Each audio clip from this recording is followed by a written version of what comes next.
Miles de niños de varios países de América Latina deambulan por las calles en busca de una moneda. Buscan cómo ganársela. En América Latina trabajan 17 millones de niños y sus sueldos son apenas el 10 o 20% de los ingresos de sus familias. Pero muchos de estos pequeños, muchos otros, son devorados por la explotación y el crimen. Pasan a engrosar las filas del mercado laboral ilegal infantil, que por unos cuantos centavos acaban muertos al terminar el día. Pero otros más pierden su inocencia, terminan sin saber por qué en las garras de la explotación sexual. La explotación sexual comercial es considerada por la Organización Internacional del Trabajo como una de las peores formas de trabajo infantil. Las niñas, niños y adolescentes víctimas de la explotación sexual sufren un fuerte rechazo social y padecen daños psicológicos muchas veces irreversibles. Tienen muy bajos niveles de autoestima y viven un desencuentro con su propio cuerpo, pues han sido tratados como objeto sexual, mercancía y bien de intercambio. El próximo 25 de junio habrá una reunión de delegados de Mercosur en Buenos Aires para avanzar en una solución al trabajo y la explotación infantil.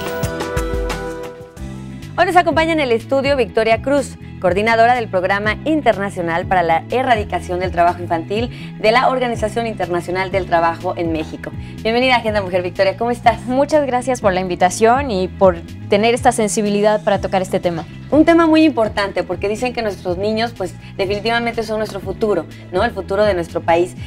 Hablando de este tema, del trabajo infantil, ¿México en qué lugar está situado? ¿Cómo va?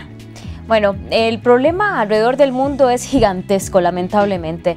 Tenemos que, de acuerdo a las estimaciones de la OIT, 215 millones de niños, niñas y adolescentes entre 5 y 17 años alrededor del mundo están en una situación de trabajo infantil. Okay. En México hablamos de 3 millones de niños, niñas y adolescentes. Es una cifra, sea como sea, muy importante. Es casi un 11% de la población entre 5 y 17 años.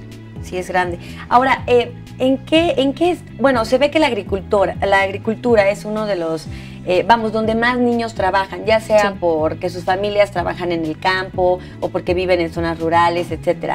Pero, de acuerdo a esto, ¿qué estados en México son los que tienen más índice de trabajo infantil? Mira, el trabajo infantil lo vamos a encontrar prácticamente ahí donde hay un sector económico. No es solo el agrícola, pero ciertamente la agricultura nos tiene que preocupar porque es donde se concentra la mayor cantidad de niños, pero también porque es uno de los trabajos más peligrosos para realizar a cualquier edad. Entonces tenemos dos elementos importantes. El proyecto actualmente está trabajando, el proyecto de la OIT, en 5 estados de la República, que son Chiapas, Veracruz, Michoacán, Sinaloa y Oaxaca. Estos estados todos están por encima de la media nacional en índices de trabajo infantil, de acuerdo con las cifras oficiales. Sin embargo, no son los únicos que tienen el problema. Lo que pasa es que nosotros lo que hacemos son experiencias demostradoras para efectivamente convencernos a todos de que sí es posible, si diseñamos estrategias apropiadas, avanzar contra este flagelo. Como se ha demostrado en muchos países alrededor del mundo, sí es posible acabar con el trabajo infantil. Muy bien. Ahora, tú estabas comentando que es peligroso. Muchas personas podrían pensar que bueno, es algo del campo, es, no sé, recolectar frutos o demás. ¿Por qué es tan peligroso este trabajo? El trabajo en la agricultura se ha vuelto muy peligroso por diversas razones. Por ejemplo, por las condiciones en las que se da. Los chicos llegan a trabajar entre 8 y 10 horas al día. No pueden ir a la escuela, lo cual les conculca uno de sus derechos fundamentales.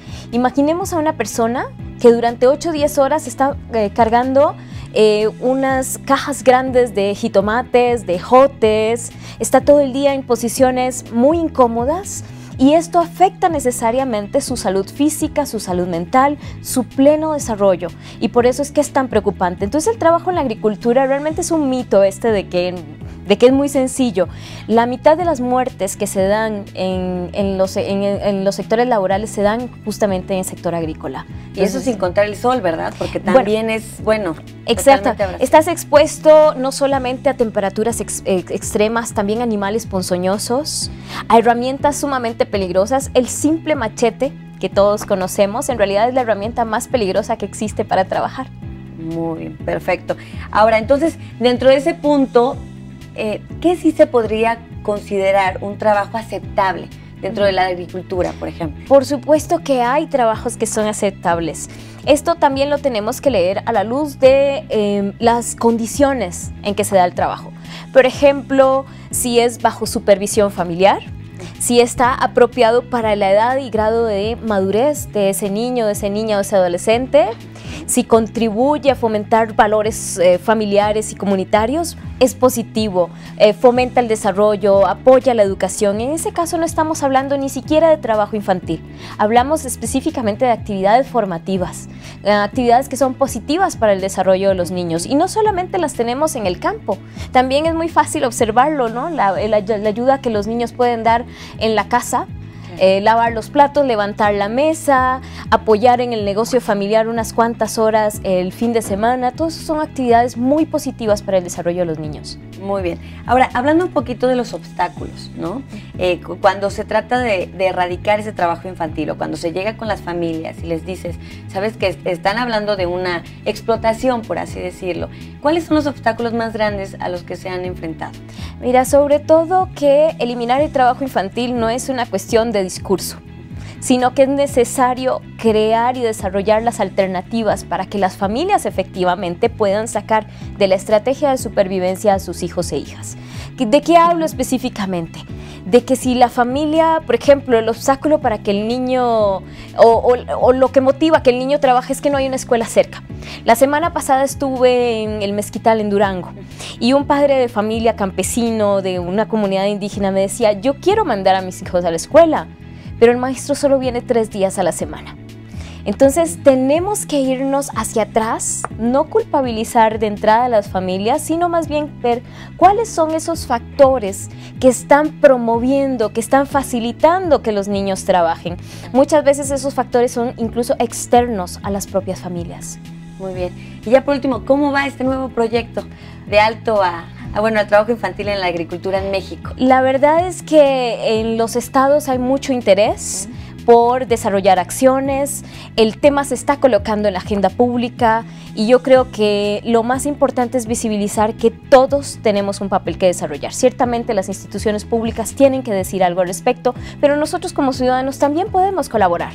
Exigir que los productos y servicios que consumimos estén libres de trabajo infantil, exigir en la agenda de los candidatos electorales respuestas para un fenómeno que afecta casi a un 11% de los niños, niñas y adolescentes. No es cualquier número, estamos hablando de 3 millones de chicos y podemos informarnos también sobre esta problemática y colaborar en nuestras propias comunidades para atenderlo.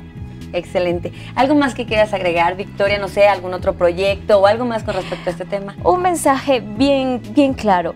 México va a ser, así como los demás países de América Latina, van a ser dentro de 30 años lo que los niños y niñas de hoy sean dentro de 30 años. Por lo tanto, tenemos que invertir en los niños, tenemos que invertir en su desarrollo y en su pleno acceso a todos los derechos para poder tener y pensar en un futuro mejor.